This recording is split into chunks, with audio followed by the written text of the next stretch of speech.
What's up guys? Isang mapagpalang araw po sa ating lahat. Ngayon po ay araw ng Biyernes. Ayan, medyo makulimlim ang panahon dahil nga po sa bagyong Inday. Ayan. Kaya sinasamantala ko naman po yung pagga-grass cutter dito. Ayan, makita nyo, napakakapal. Ayan po, na tapos ko na yung iba kahapon ng hapon. Ngayon sinimulan ko ulit ngayong umaga. Buti naman yung ating grass cutter ay nakikisama at hindi po siya nakakaproblema. Yan, minabuti ko pong ngayon ako mag video, baka isipin kasi ng ibang nanonood ay hindi ako ang tumatrabaho dito sa aking tumana. Yan, ayan po yung aking kalaykay na ginagamit.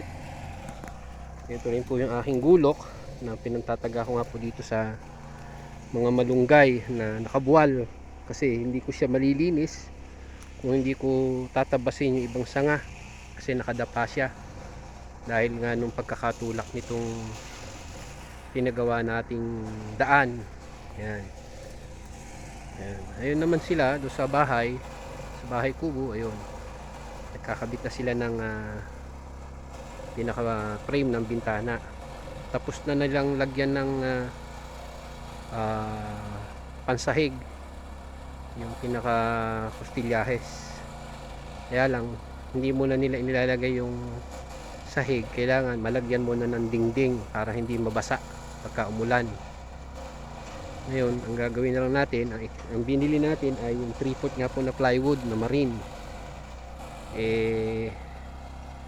Papahiran na lang po natin siya ng epoxy primer para hindi po siya tatablan ng tubig kahit na mabasa ng ulan, kasi hindi obra ng ang ilalagay nating sahig ay yung 3/4 na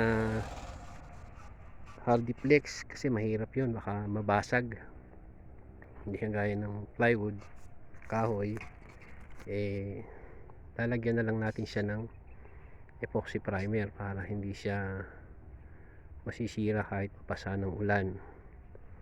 Pero dito medyo malaki-laki pa yung aking grass cutter. Makikita po ninyo, maluwang-luwang pa. Ayan, oh. Ito yung aking daan, ayan, papunta rito. Kung mapapansin nyo po ito sa unang mga video ko, ay ito ay napakasukal, napakataas po ng damo na yan. Kaya ang ginawa ko po dyan, para hindi masyadong mataas, ay binomba ko siya ng pandamo. 2 beses ko siyang binomba ng pandamo para hindi na siya tumayog ng todo. Tapos ngayon yan natin siya i-grass cutter nung patay na, kumbaga. Ayan. Pero dito, ang mahirap po dito, ayan, yung tambo.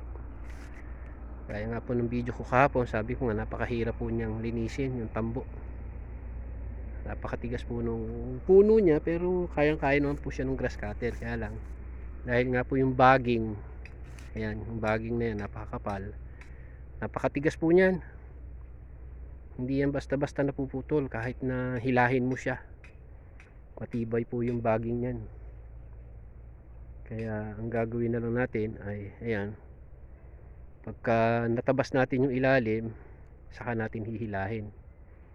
Medyo malayo-layo pa siya, hanggang doon pa. Ayan.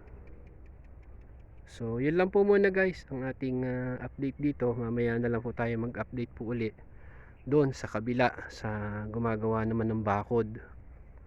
So mga kaigsuon, mga kabagis, mga kapatid ko, ako po ay isang iglesia rin ni Cristo. Humihingi po ako ng suporta nyo sa aking mga kapatid. Sana ay paki-like and subscribe na lang din po itong channel ko, para tulong nyo na lang po ito sa akin, para lalo po akong mag-update or mag-video dito nga po sa kaganapan sa aking ginagawang tumana. So hanggang dito lang po. Maraming salamat at isang magandang umaga po sa ating lahat. Bye bye.